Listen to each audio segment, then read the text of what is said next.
Welcome to the ANEW Insight Podcast, empowering and inspiring your journey to optimal health. Hosted by Dr. Supatra Tovar, clinical psychologist, registered dietitian, fitness expert, and author of Deprogram Diet Culture.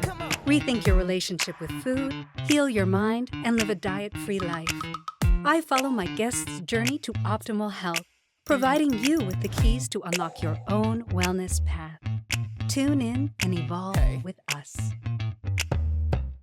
Hello, and welcome to the ANEW Insight Podcast. I am Dr. Supatra Tovar.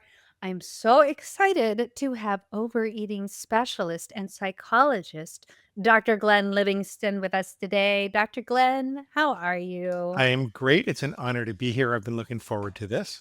Me too. I'm very excited. Dr. Glenn and I are very similarly minded, and we work in similar industries. Well, the same industry, really.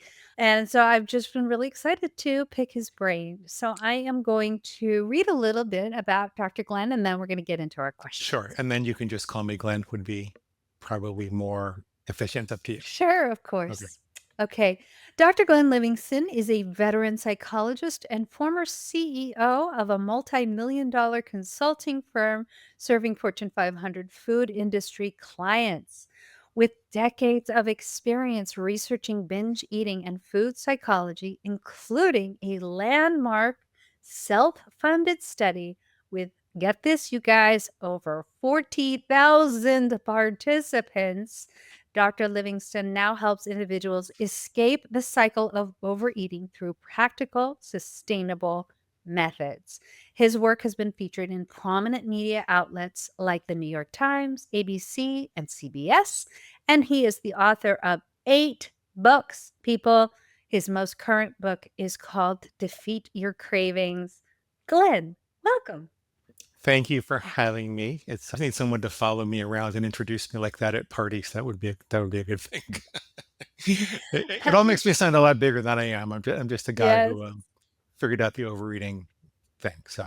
Oh, well, no, you have like amazing experience, and I like to make my bios pop, I tell you. Okay. So tell me, Glenn, I would love to know, what is your inspiration? This is a big part of the first part of my podcast always, is really delving into what inspired people to go into the work that they do. I think that there's something really deep and something that the audience can really glean from when they hear the why behind someone's work.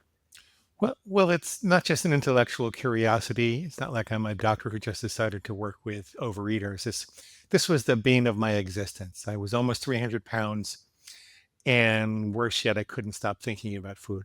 Being a great psychologist, it's not so much about everything, although that's a big part of it. It's about getting people to love and trust you enough that they'll listen to what you know.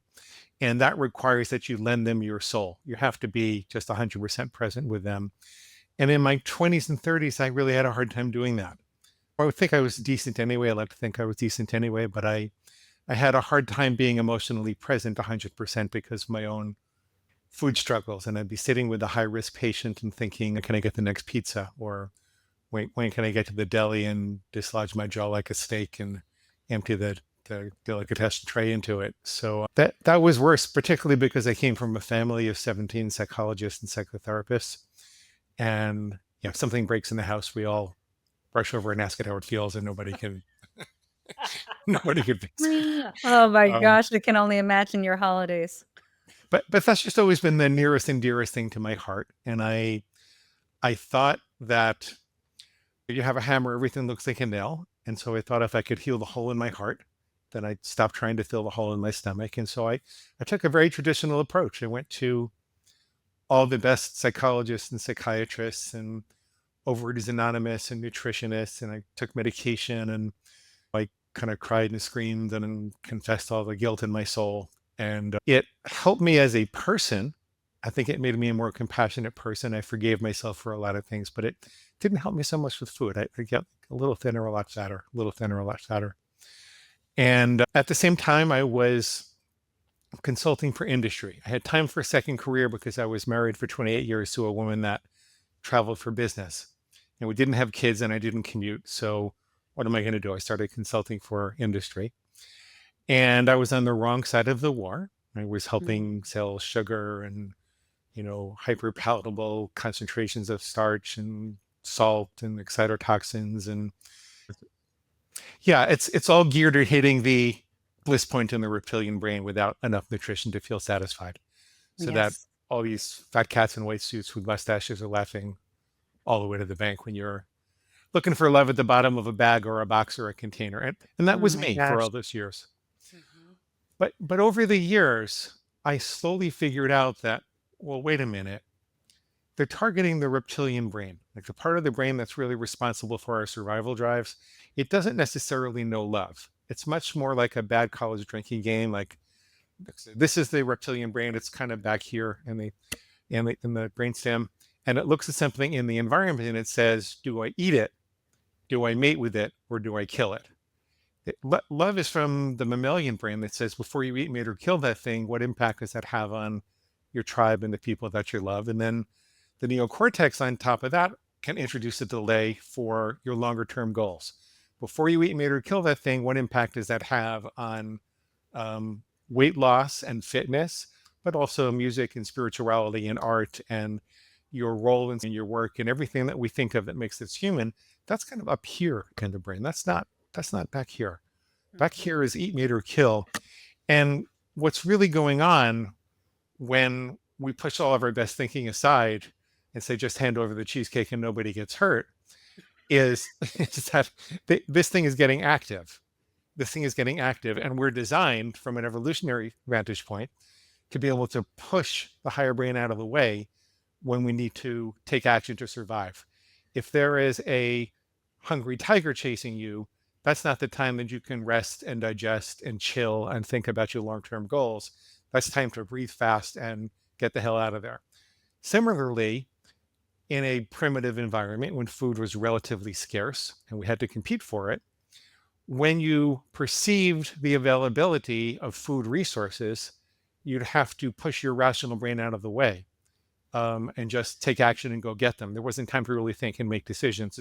So that's what's going on. It's a very physiologically and evolutionarily healthy mechanism, but it doesn't work in the modern food environment because I can go downstairs and buy 100,000 calories for $100, and then I can go across the street and do the same thing, right?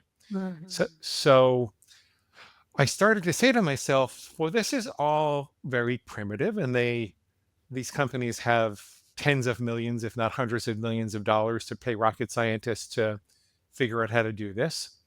And I could tell you stories about other things that they did to take advantage of that survival impulse. And this has nothing to do with having been in a bad marriage or being a little lonely or brokenhearted or depressed, or, that my mother did something to me when I was two or whatever. This was not about my personal psychology. This was not about that hole in my emotional heart. This was about this thing getting too stimulated and active and pushing the rest of Glenn out of the way. Mhm. And so, like, I was a child and family psychologist. I was not going to teach this stuff. Um, and I did something a little crazy. I decided I have to know when this thing is awake if I was going to Mhm. get better. Mhm. And so I'm always a little embarrassed about this, and no one has to use these words, but this is what I did because it was me personally. I said, this thing is my inner pig. And I'm going to Mm. draw a very clear line in the sand. People are frightened of very clear lines when it comes to food, which is really interesting. We'll talk about that later.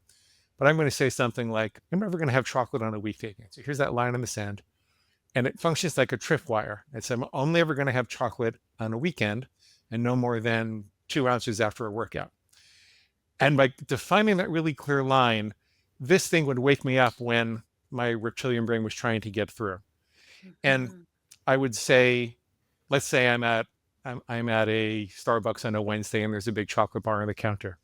And I hear this voice in my head that says, you know what, Glenn? It'll be just as easy to start your silly rule again tomorrow. You worked out Mhm. hard enough. A little is not going to kill you. Go ahead. We'll just start again tomorrow. Yippee. Let's go get some, right? I Mhm. say, wait a minute. That's not me. That's my inner pig. And it's squealing for pig slop. Pig slop. Mm. Chocolate on a Wednesday afternoon is pig slop. I don't eat pig slop. I don't let farm animals tell me what to do. And Mhm. so I wish I could tell you that was a miracle and that I was all better right away, but it wasn't. Mhm. What happened though was I got clarity. And I got a little bit of space between stimulus and response to make the right decision, just a little bit more space. And over the next 8 years for me personally, I can teach people how to do this in a month now, but for me, it took 8 years because I didn't have all these tools. I started challenging the things that my pig was saying. For example, if the pig says it'll be just as easy to start again tomorrow, I would say, wait a minute, that's not true. Because the way that neuroplasticity works, what fires together wires together. So if I have a craving for chocolate and I say I'll just start again tomorrow, and then I eat the chocolate, I've reinforced the craving and I've reinforced the idea that I can just start tomorrow. So my craving is going to be worse tomorrow, and I'm going to be more likely to say I'll just start tomorrow. So if you're in a hole, you better stop digging. You can only use the present moment to be healthy. Mm. And I'm almost done, and then I'll pause and you can ask me whatever you want. I know I got wound up about these kind of things, but the basics are important.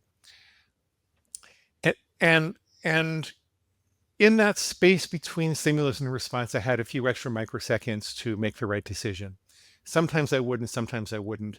I no longer felt confused. I no longer felt like this had something to do with my very deep personal history or, something that was broken inside. I didn't think I had a disease. I said, this thing is just too powerful. It wakes up and it does what it wants to do. And I'm just starting to get a little control here. And I focused on that in my journal. And I kept a log of all the things the pig said and all the things that it was wrong about. Mhm. And I gradually pulled this apart. And it became easier and easier to make decisions. I found it was important to make that I could and would follow as opposed to trying to follow a strict diet. I found that the control